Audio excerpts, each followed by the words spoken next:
to ensure transparency, we must have three things in mind: the people, the process.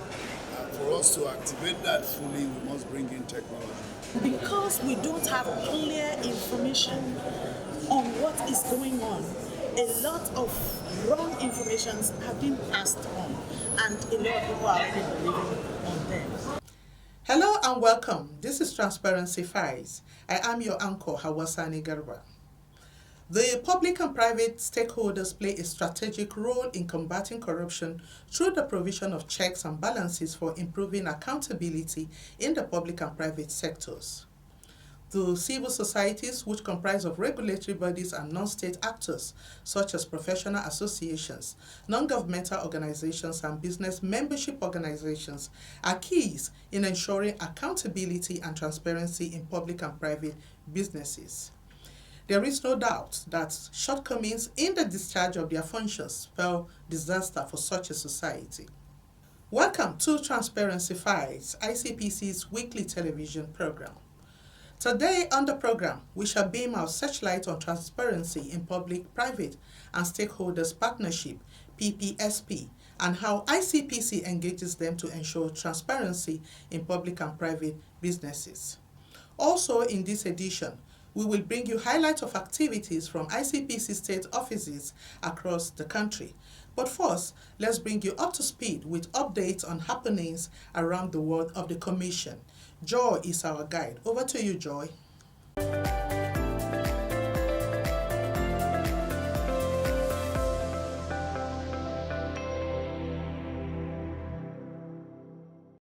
Hello viewers, welcome to this segment on Transparency Files. My name is Joy Aja. ICPC has received overwhelming commendation from auctioneers for its successful assets disposal exercise.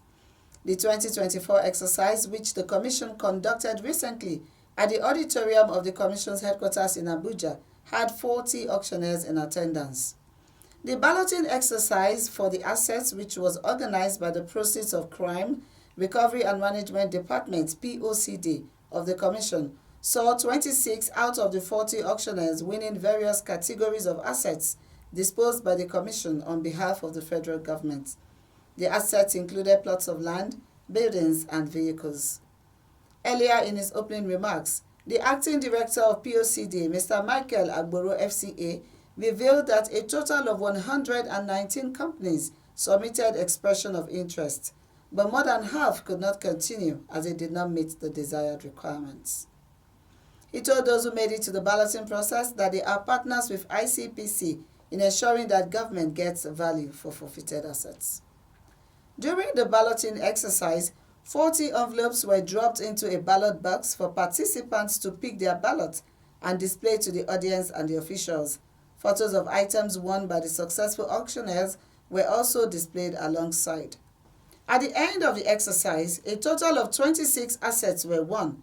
The assets, which were divided into 20 lots to ballot based on certain criteria, had 4 movable assets, 6 paired assets, and 13 standalone assets. The 4 movable assets were situated at the Commission's headquarters, while the rest were in various states, including the FCT, Gombe, Nasarawa, Akwa Ibom, Ekiti, Kaduna, Sokoto, and Rivers states, respectively. A major highlight of the event was the signing of a register by the winners against their company name to show their acceptance. That'll be all on this segment. Transparency Files continues with Hawa. Please stay with us.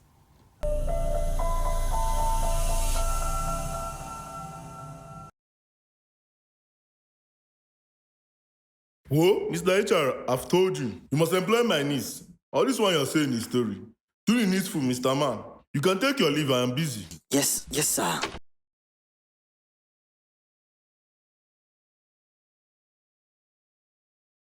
My uncle said I should pick up my appointment letter. You're expected to resume next week. Please come along with all originals for documentation. Okay. Oga, don't tell me this rude girl has been employed. She's not even qualified. She got the job because of her uncle. Why not go and announce it on national TV? Atafo, will you leave my office?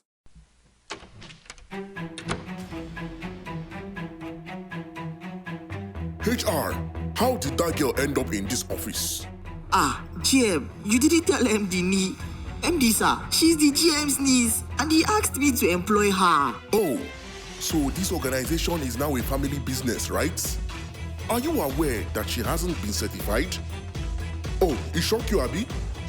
Anyway, the board has taken a unanimous decision. Her appointment has been terminated, and I will expect your resignation letters to be handed in tomorrow morning. You have exhibited corruption in one of its worst forms. Please leave my office.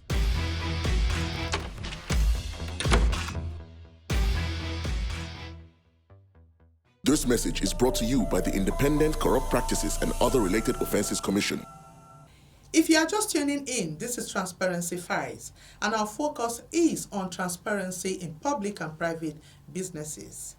From inception, ICPC has recognized the importance of various categories of stakeholders and interests that it needed to fully conduct its functions.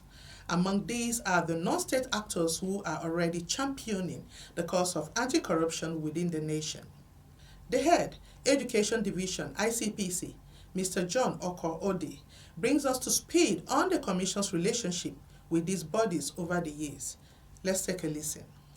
And we have a unique system where we do not just deal with them on individual basis. We have an umbrella organization called the National Anti-Corruption Coalition, under which all civil society organizations that are registered with us are managed. These civil society organizations are independent on their own, but they register, they apply to work with us, and we advise them to go onto our website, download our membership registration form, fill it. We look at it, look at their core areas of operations, look at their values, look at their board of trustees, look at their history. We must have some form of history to know what they have been doing so we can vet them. The CSOs, we use them basically for enlightenment, advocacy, grassroots education, grassroots mobilization. Part of our mandate is the mobilization of the citizenry against corruption. So we use these civil society organizations to reach out to areas where we cannot immediately reach. Even in areas where we can reach, we still have a relationship with them. We work with them because, in all honesty, these civil society organizations are closer to the people than any government agency. They are closer to the people, and because they are non-governmental organizations, they seem to earn the confidence of the people much more when it comes to anti-corruption matters. We have civil society organizations that have gone to the marketplace to carry out anti-corruption education in the market. They have gone to motor parks to carry out anti-corruption education in the motor parks. They have gone to the communities in the Niger Delta to speak, to organize workshops, conferences, town hall meetings, to speak with community leaders, youth leaders,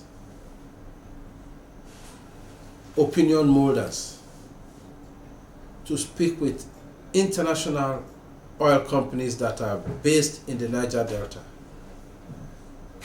to talk to them about corruption, to talk to them about anti-corruption, and to mobilize their support for the various programs of the ICPC. We have them in the northern region who are doing the same thing. They have been very instrumental in carrying out preliminary fact-finding for our constituency and executive project tracking initiative. So I would say we have gained a lot. We have gained a lot in terms of support for enlightenment. We have gained a lot in terms of support for our operations. We have gained a lot in terms of support for sensitizations, material production. Oh, quite a lot.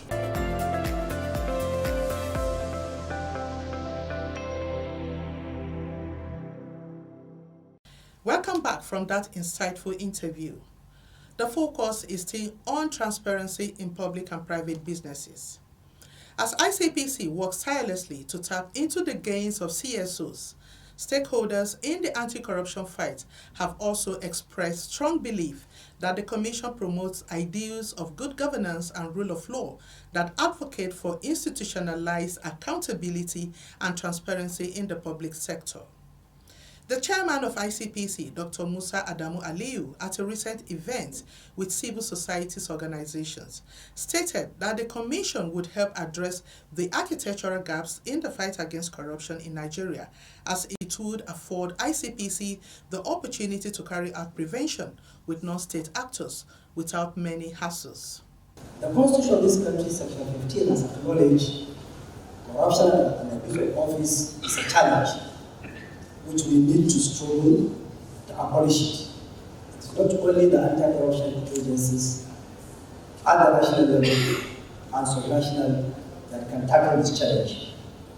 From 2000 to date, the anti-corruption agencies have been going into issue of enforcement, but still the challenge is going on.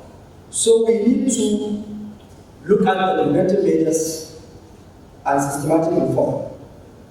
And one of the promising avenues for achieving this is through digital transformation.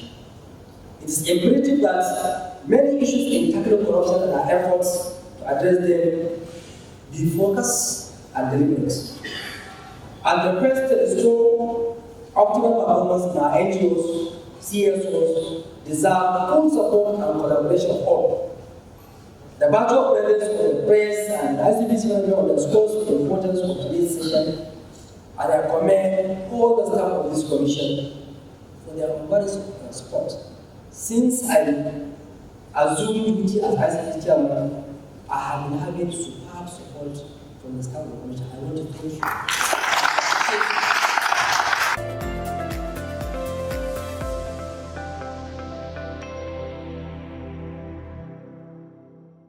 Further to the series of sensitization and advocacies lined up by ICPC to equip non-state actors, in this exclusive chat, we bring to you how the Commission is mining the gains of the private and public stakeholders. Take a listen.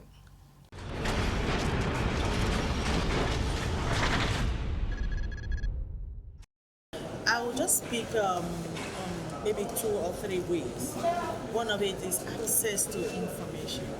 The government should be able to publish information about public offices, public businesses. A lot of people are just there not knowing what is going on, and because we don't have clear information on what is going on, a lot of wrong informations have been passed on, and a lot of people are already believing on them.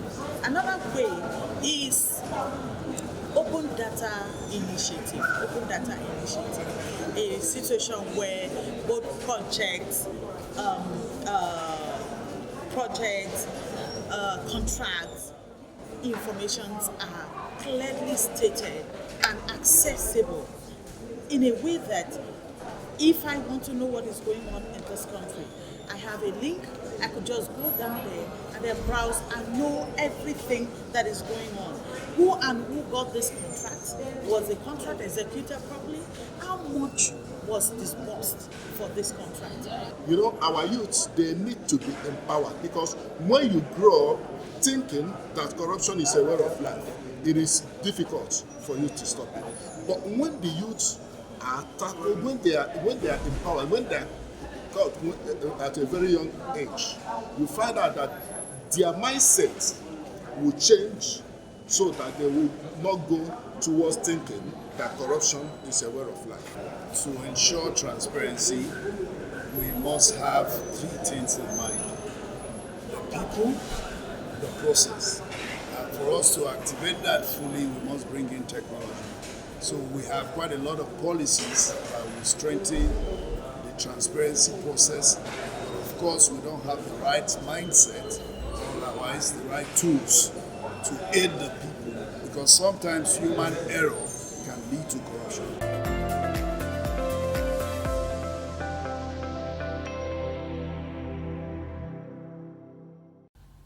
Welcome back from that enlightening interview with some CSOs. On today's edition of our youth segment, Murna Barnabas Atiyaye brings us another interview with a youth on her perception on the word corruption and how it is important for youth to get involved in the fight against it. Let's take a listen.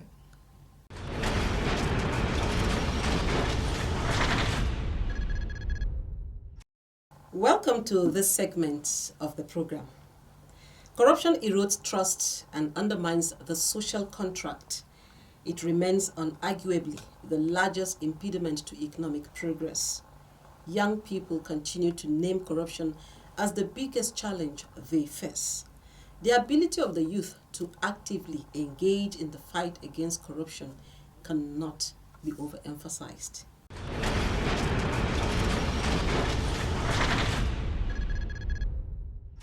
Her name is Zugwe Tagwe. Once again, thank you for joining us in the studio. Thank you for having me. All right.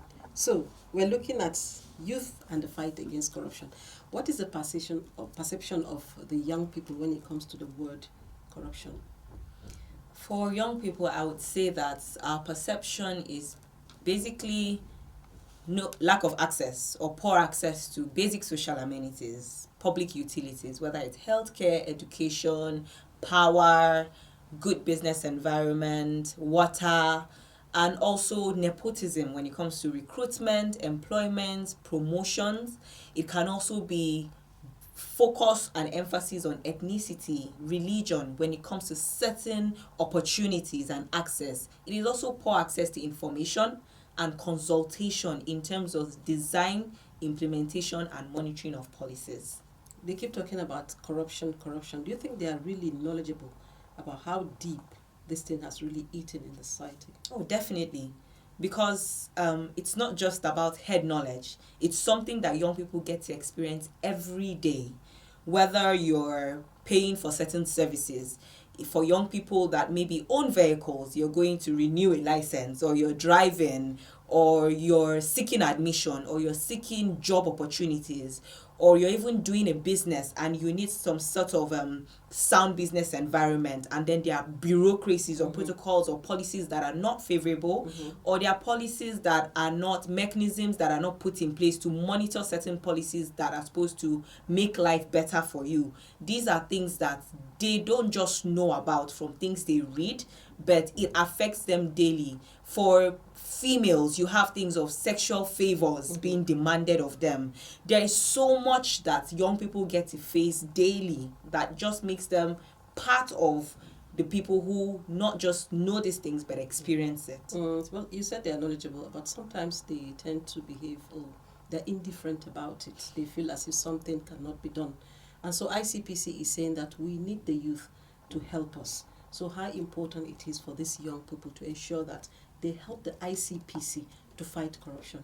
In our engagements to support the ICPC, one thing that we are willing to do is to ensure that we keep projecting the gaps that are existent within the system, and also ensure that we follow mechanisms and channels of reporting, let's say, to say, okay, these are things that lapses that we're seeing, that we're experiencing. How can you step in to address this? How can you step in to project it also to the wider society and the particular body that is responsible? I feel that this is one way that we can combat. And I would just want to highlight, I'm wearing a t-shirt and it's intentional because this is a project that ICPC collaborated with the National Bureau of Statistics, young people, on a consultative table to say, how can we address issues in public institutions like health, education, the judiciary system, and so many other systems to see that we address issues of corruption. For suggestions, I would say that regular consultation and dialogue, it's very important because you would not really understand where someone else can come in if you do not speak to the person. And maybe when issues arise, when social issues arise, when we hear of things, rumors or not rumors, there is the thing of calling them to say, can we have evidence of people who have been in this situation? And the issues of having young people be ambassadors in their different spaces, that could also help. Saying we can leverage you as our community community monitors to say, highlight this issue, work with your little cohorts or silos to say, whatever is going on, let's have the first-hand information that we can ride on. Okay, we'll definitely do that. Thank you so much for coming on the program. Thank you for having me. Thank you very much. I am a Nigerian, a highly cultured race. My culture abhors corruption, and with my integrity, a new Nigeria is possible. I say no to corruption today to build a future for my children. Join me and imbibe the culture of integrity to build a Nigeria of our dreams. This is Transparency Files. Just before we wrap up this edition, let's bring you happenings in our state offices. From Niger State comes a report that the ICPC, in collaboration with the Niger State Ministry for Basic and Secondary School Education, inaugurated 40 student anti-corruption clubs. The resident anti-corruption commissioner, Mr. Alexander Chukura, FSI, said the formation of the anti-corruption clubs by the ICPC in secondary schools was a very important opportunity to engage the youths in the fight against corruption by inculcating in them sound moral values. In a similar development, ICPC Osun State, led by Suleiman Laro, sensitized the pupils of the AUD Primary School, Isale in Osogbo, on corruption, integrity, and the imperative of student anti-corruption clubs in schools. The school's headmistress, Mrs. Adebisi Silifat Dasola, commended the commission for engaging youths to become good future leaders through the Catch Them Young initiative. And from Rivers State comes a report that the resident anti-corruption commissioner, Mrs. Ekere Usiere, sensitized the staff of the Hydrocarbon Pollution Remediation Project on provisions of the Corrupt Practices and Other Related Offences Act 2000 to avoid contravening it. Mrs. Ekere encouraged attendees to uphold the principles of transparency and accountability in their everyday dealings. In the same vein, Mrs. Chinwe Egbeocha of the Public Enlightenment and Education Department, Imo State, has sensitized the staff of the National Environmental Standards and Regulations Enforcement Agency on the overview of the Corrupt Practices and Other Related Offences Act 2000 and the role of public servants in the war against corruption. Reports from Sokoto State revealed that the Nigerian Bar Association Sokoto State chapter, led by its chairperson, Barrister Rashida Mohammed, paid a courtesy visit to the resident anti-corruption commissioner, Mr. Garba Idris, FSI, to foster collaboration between the legal community and the anti-corruption agency in the ongoing fight against corruption. Mr. Idris highlighted the role of legal practitioners as essential partners in supporting the Commission's mandates, particularly through the legal interpretation and enforcement of anti-corruption laws.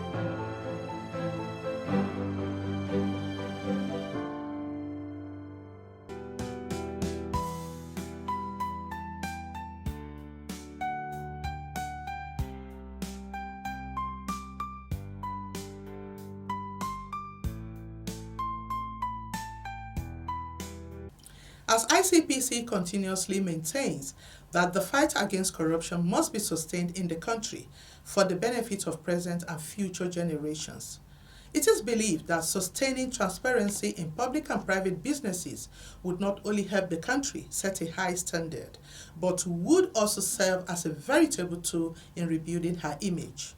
That's our package on today's edition. You can watch episodes of Transparency Files on YouTube and follow us on our social media platforms showing on your screen. See you again next week. I am Hawasani Garba saying bye for now.